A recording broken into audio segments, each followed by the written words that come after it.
নমস্কার বন্ধুরা, স্বাগতম আপনাদের সনাতনী হিন্দু চ্যানেলে। আগের পর্বে আমরা দেখেছি শ্রীরাম ও সীতার পবিত্র বিবাহ।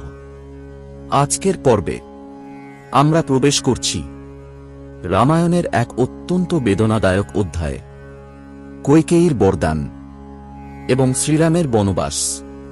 সময়ের সঙ্গে সঙ্গে শ্রীরামের গুণে মুগ্ধ হয়ে রাজা দশরথ সিদ্ধান্ত নিলেন শ্রীরামকেই অযোধ্যার যুবরাজ ঘোষণা করবেন।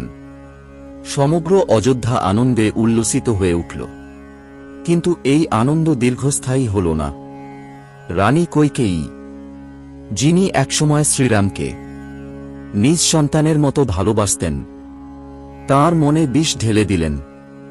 দাসী মন্থরা কৈকেয়ীকে স্মরণ করিয়ে দিল রাজা দশরথের দেওয়া দুটি বরদানের কথা। কৈকেয়ী রাজা দশরথের কাছে দাবি করলেন, এক বরদানে ভরতকে রাজা করতে হবে, আর অন্য বরদানে শ্রীরামকে পাঠাতে হবে 14 বছরের বনবাসে। এই কথা শুনে রাজা দশরথ মর্মাহত হয়ে পড়লেন। তিনি যেন জীবিত থেকেও মৃতপ্রায় হয়ে গেলেন। কিন্তু রাজা হিসেবে নিজের কথা ফিরিয়ে নেওয়ার কোনো অধিকার ছিল না। তিনি বাধ্য হলেন বরদান পূরণ করতে। যখন শ্রীরাম সব জানতে পারলেন, তিনি এক মুহূর্ত দুঃখ প্রকাশ করলেন না, বরং শান্তভাবে বললেন, পিতার আদেশ পালনই আমার সর্বোচ্চ ধর্ম। শ্রীরাম বনবাসে যাওয়ার সিদ্ধান্ত নিলে তাঁর সঙ্গে যেতে চাইলেন মাতা সীতা।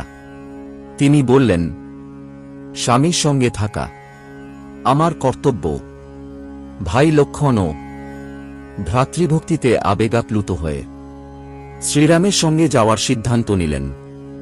এইভাবেই রাজপ্রাসাদের সুখ স্বাচ্ছন্দ্য ত্যাগ করে শ্রীরাম, সীতা ও লক্ষ্মণ বনের পথে যাত্রা করলেন। সমগ্র অযোধ্যা অশ্রুতে ভিজে গেল। রাজা দশরথ পুত্রবিচ্ছেদে এই দুঃখ সহ্য করতে না পেরে কিছুদিন পর দেহত্যাগ করেন। এই পর্ব আমাদের শেখায়, কর্তব্য ও ধর্মের পথে চলতে গেলে কষ্ট আসবেই। বন্ধুরা, আজকের এই বেদনাময় পর্ব যদি আপনাদের হৃদয়ে স্পর্শ করে থাকে, তাহলে ভিডিওটি লাইক করুন। পরের পর্বে আমরা দেখব বনজীবনে শ্রীরাম, সীতা ও লক্ষ্মণের কাহিনী। সেই পর্যন্ত ধর্মের পথে থাকুন।